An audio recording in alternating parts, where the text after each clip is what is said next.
Pozdrav slušateljima. Ja sam Alvize, a ovo je Ex Tenebris Vox, ili ti glas iz tmine, audioblog poetske, filozofske i kritičke riječi. 3 oproštajne pjesme Sergeja Jesenjina iz 1925.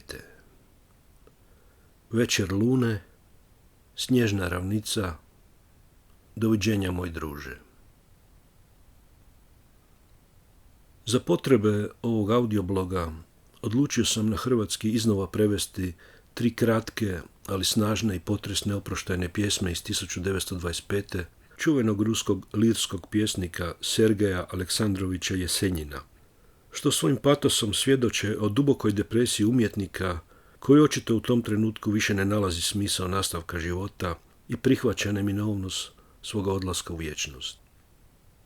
Nenaslovljene pjesme toga velikana pastoralne i boemske poezije obično se u literaturi navode početnim riječima prvoga stiha, pa se i ja držim istoga običaja.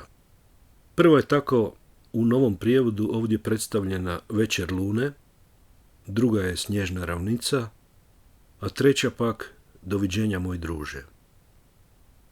Ova posljednja znana je po tome što ju je Jesenjin napisao vlastitom krvlju na papiriću za jednog svog prijatelja nedugo prije nego će u sobi Lenjingradskog hotela počiniti suicid u noći na 28. prosinca 1925. u dobi od samo 30 godina. Smrt skandalima načetog i proganjanog, ali i dalje izrazito popularnog pjesnika izazvala je konsternaciju u sovjetskoj javnosti, osobito u kulturnim krugovima.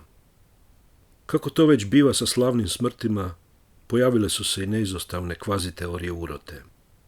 Zabilježen je i niz ritualnih samoubojstava njegovih obožavateljica i sljedbenika takozvane jesenjinštine, pa čak i skončanje jedne od ucviljenih ljubavnica na njegovu grobu.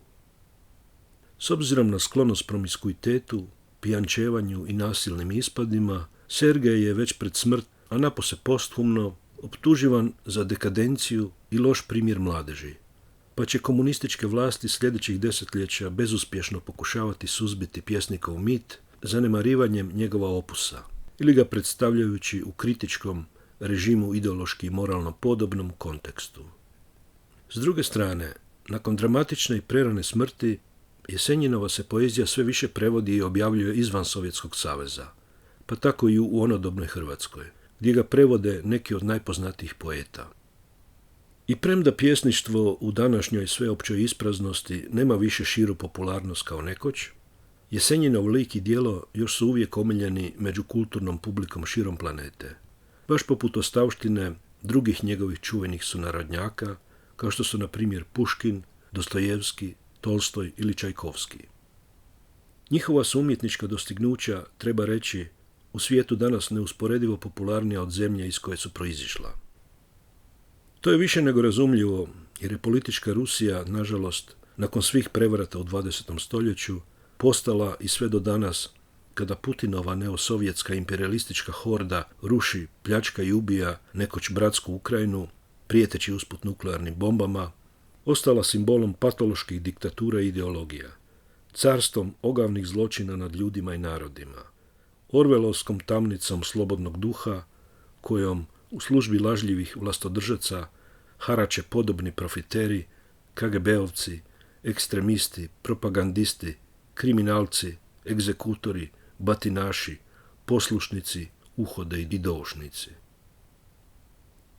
Uopće ne iznenađuje da tankoćutna, pobunjenička i razočarana lirska duša Sergeja Jesenjina, progonjena vlastitim demonima i ovisnostima, nije mogla niti htjela čekati zrele godine u totalitarnom stisku boljševičke Moskovije, a teško da bi ih i dočekala, znajući za sudbinu mnogih nepočudnih sovjetskih umjetnika i intelektualaca u vremenu staljinizma.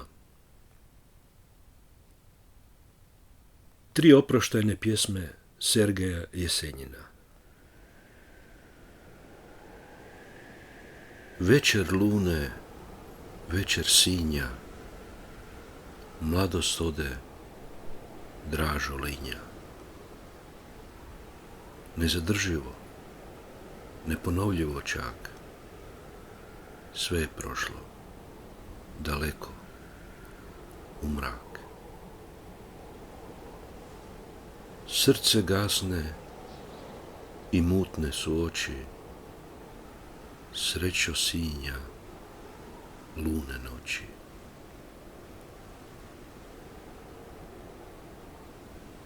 Snježna ravnica i mjeseca sjaj. Bijeli je pokrov skrio naš kraj. I breze po lesima sad plaču, znaj. Ko tu zgine, umre, da nisam taj.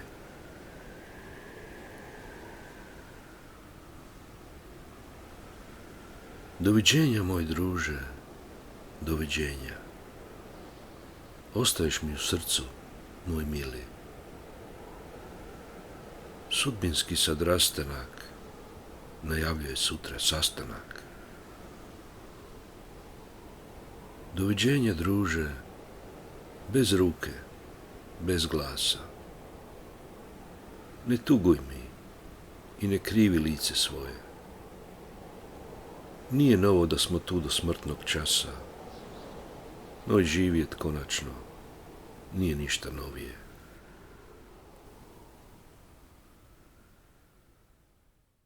S originala preveo Alvize u ljeto 2023. Snimljeno u prosincu iste godine.